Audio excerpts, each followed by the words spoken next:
جب عزم کر لو نا کسی کام کا فتوکل علی اللہ، پھر اللہ پہ توکل کرنا ہے۔ نبی صلی اللہ علیہ وآلہ وسلم نے فرمایا، اے ابو ہریرہ، جو چیز تجھے نفع دے اس کے حصول کے لیے اپنی پوری کوشش کر، سستی نہ کرنا، کاہلی نہ کرنا، اور اللہ سے مدد طلب کرنا۔ پھر بھی اگر رزلٹ تیرے خلاف آ جائے تو یہ نہ کہنا کہ اگر میں یہ کر لیتا تو یہ ہو جاتا، اگر میں یہ کر لیتا تو یہ ہو جاتا۔ یہ اگر مگر شیطان کا دروازہ کھول دے گا۔ 8,500 مسلمان شہید ہوئے، آج ان کے نام بھی ہمیں نہیں پتا۔ ان کی قربانیاں، ان کے بھی بیوی بچے تھے، ان کا بھی مستقبل تھا، لیکن انہوں نے قربانی دی۔ آج ان کی قربانیوں کی وجہ سے اسلام ہم تک پہنچا ہے۔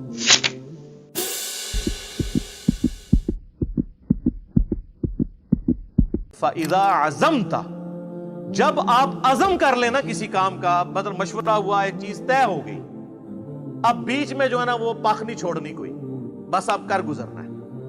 اور اس کے بعد کوئی غلط رزلٹ آ جائے تو آپ یہ نہیں کہنا کہ اے نے مشورہ دیتا سی، نہیں، انہیں مشورہ دیتا سی، فیصلہ تے سر تسی کیتا سی نا، تو آپ نے اپنے فیصلوں کی حفاظت کرنی ہے۔ یہ بڑی اہم آیت ہے۔ فَإِذَا عَزَمْتَ، جب عزم کر لو نا کسی کام کا، فَتَوَكَّلْ عَلَى اللَّهِ، پھر اللہ پہ توکل کرنا ہے۔ حسبنا اللہ ونعم الوکیل، وہ آگے چل کے آئے گا کہ یہ دعا سکھائی جائے گی سورہ ال عمران کی 179 نمبر آیت میں، کہ ہم نے اللہ ہی پر بھروسہ کیا، وہی بہتر کارساز ہے۔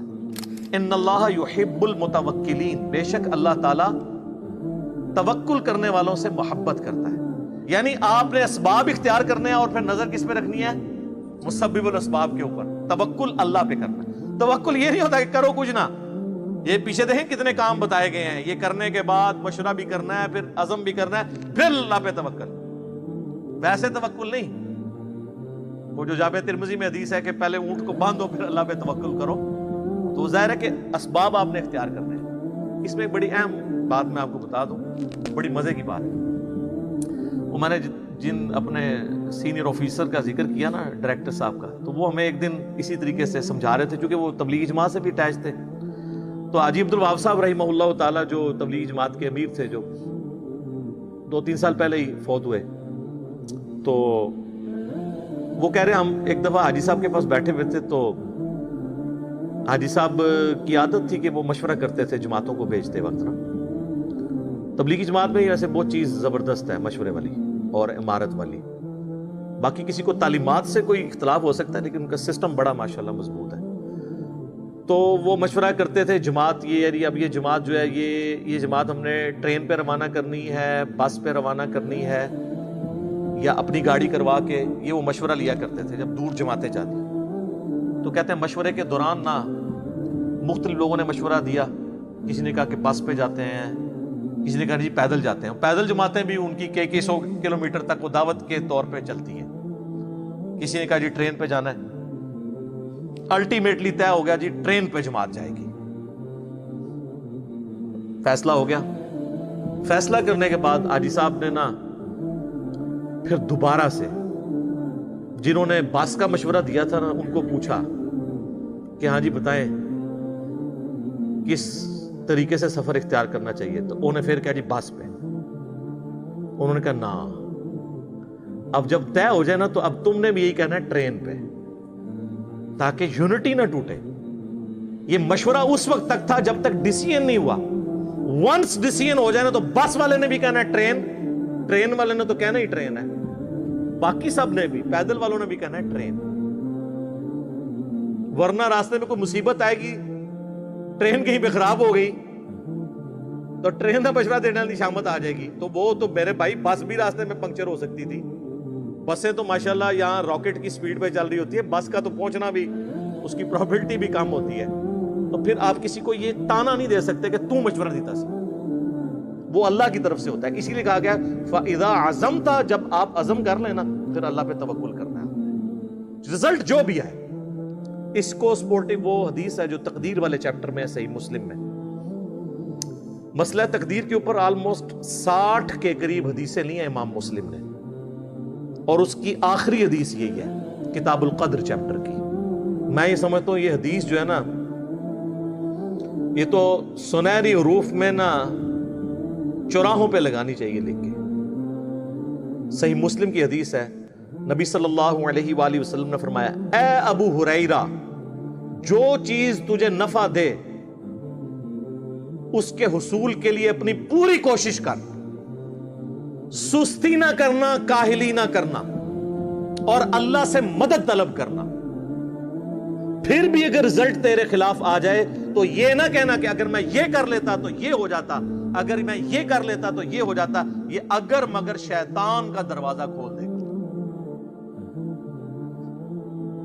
یہ سب کچھ یعنی انگریز بھی یہی کرتا ہے، فیزیبلٹی پہلے بناتا ہے۔ وہ 80% ایفرٹ فیزیبلٹی پہ پٹ کرتے ہیں، 20% جو ہے وہ کاسٹ ان کی آتی ہے کام کرنے کے اوپر۔ یہ نہ ہونا کہ وہ کر بیٹھے تو اینڈ پہ پتا چلے کہ جناب ادھر تو یہ مصیبت کھڑی ہو گئی ہے، جہاں ہمارے کئی پروجیکٹس کے ساتھ یہ ہو جاتا ہے۔ تو اب اس میں الفاظ کیا ہیں کہ جو بھی چیز تمہیں نفع دے دنیا میں اور آخرت میں، جنرل ہے، اس کے لیے کوشش کرنی ہے، کاہلی نہیں کرنی، سستی نہیں کرنی۔ یہ نہیں خالی پیپر جو ہے وہ دروشی پڑھ کے پھونک کے تو وہ ممتحن کے حوالے کر کے آ جانا ہے میں پاس ہو جاؤں گا، بعض میرے کو آ کے دعاواں کرانی ہے نہ، اس طرح نہیں کو پاس ہوگا۔ سستی نہیں کرنی، کاہلی نہیں کرنی، اور کوشش کرنی ہے، اور اللہ سے مدد طلب کرنی ہے۔ اللہ کو نہیں نکالنا کبھی بیچ میں سے، کوشش، یہ دونوں چیزیں پیرلل میں چلتی ہیں۔ نہ بالکل تقدیر پہ چیز ڈال دینی ہے، اور نہ صرف اپنی کوششوں کو سب کچھ سمجھ لینا ہے۔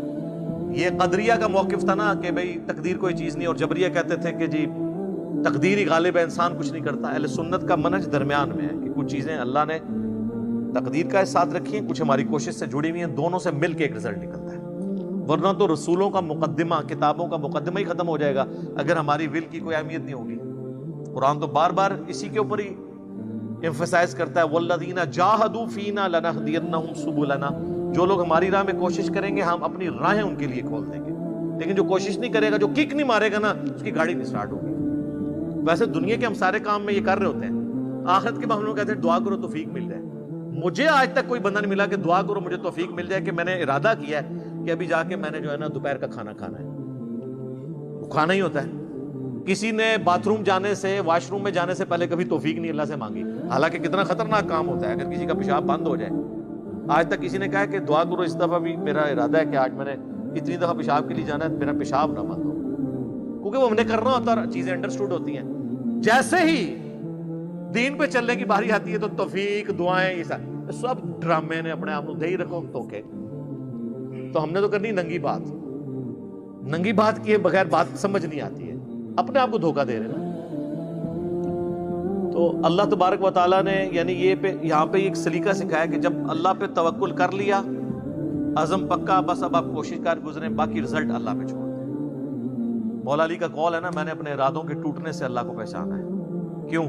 ساری کوشش کر لی، حالات و واقعات بھی فیوریبل تھے، رزلٹ کچھ اور نکل آیا۔ تو اس کا مطلب ہے کہ کوئی اور ہستی ہے جو چاہتی ہے کہ یہ ایسے نہ ہو، اس کے ساتھ تو کوئی ٹکر نہیں لے سکتا۔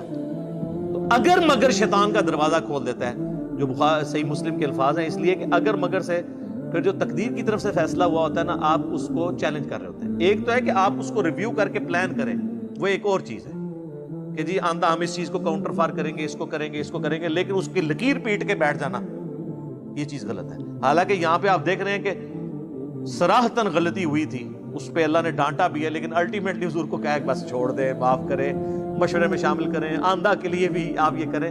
یہ اسی چیز کی نفی کی جا رہی ہے کہ بس یہ اللہ کی طرف سے ایک معاملہ ہونا تھا، تمہارا ڈسپلن لوز ہوا۔ لیکن سر دیکھیں، یہ غزوہ احد کا ہی ڈسپلن لوز ہوا ہے، اس کے بعد مسلمانوں نے کوئی جنگ نہیں ہاری۔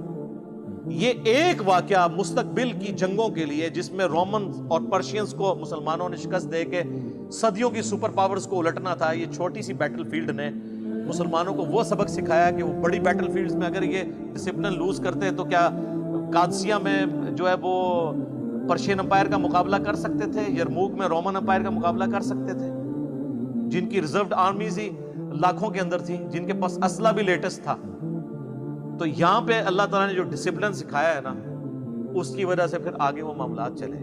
وہ سر آپ عمر سیریز دیکھیں کہ کس طرح مسلمانوں نے کس حکمت عملی کے ساتھ جنگوں کو جیتا ہے، انہی کا اسلحہ چھین کے انہی کو الٹا ہے۔ تو وہ اسی یونٹی کی وجہ سے، ڈسپلن لوز نہ ہونے کی وجہ سے سب کچھ ہوئے۔ آپ دیکھ لیں قادسیہ کے اندر جب مسلمانوں کی فوج پسپا ہو گئی ہے تو حضرت سعد ابن ابی وقاص جو ہیں وہ تو بیمار تھے، وہ تو قلعے میں پیچھے بیٹھے ہوئے تھے، ان کو بہت تیز بخار ہو گیا تھا، اتنے لاغر ہو گئے تھے کہ وہ چل بھی نہیں سکتے تھے، لیکن ایک ایک لمحے کی رپورٹ لے رہے تھے۔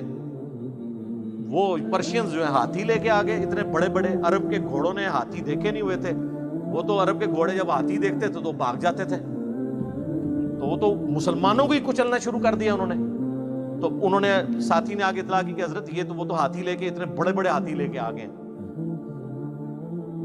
تو حضرت سعد ابن ابی وقاص نے کہا کہ بنو تمیم کے لوگوں کو میرے پاس بلاؤ۔ جناب بنو تمیم کے وہ لوگ تھے کہ جو اپنی جان کی پرواہ کیے بغیر بڑے بڑے کارنامے سر انجام دیتے تھے۔ سر انہوں نے گھوڑوں کو کیا سائیڈ پہ کہ گھوڑا تو بدک جاتا ہے، پیدل گئے، کتنے لوگوں کی جان بھی اس میں چلی گئی، کئی لوگ ہاتھی کے نیچے آگے مر بھی گئے۔ پیدل جا کے انہوں نے نیزے اپنے ہاتھوں میں پکڑ کے تو وہ جا کے ان ہاتھیوں پہ بیٹھے ہوئے لوگوں کو گرایا، اور بعض ہاتھیوں کو بھی انہوں نے گرایا، اور مسلمانوں نے وہ جنگ جیت لی۔ 8,500 مسلمان شہید ہوئے۔ آج ان کے نام بھی ہمیں نہیں پتا، ان کی قربانی ہے، ان کے بھی بیوی بچے تھے، ان کا بھی مستقبل تھا، لیکن انہوں نے قربانی دی۔ آج ان کی قربانیوں کی وجہ سے اسلام ہم تک پہنچا ہے، اور بس ہم نعرہ لگا سکتے ہیں جو کچھ بھی ہے تیرے محبوب کی امت سے۔ ان کو جچتا تھا کہ وہ نعرہ لگائے جو کچھ بھی ہے تیرے محبوب کی امت سے، دیکھ محبوب کے ساتھ ہم نے وفاداری کی ہے۔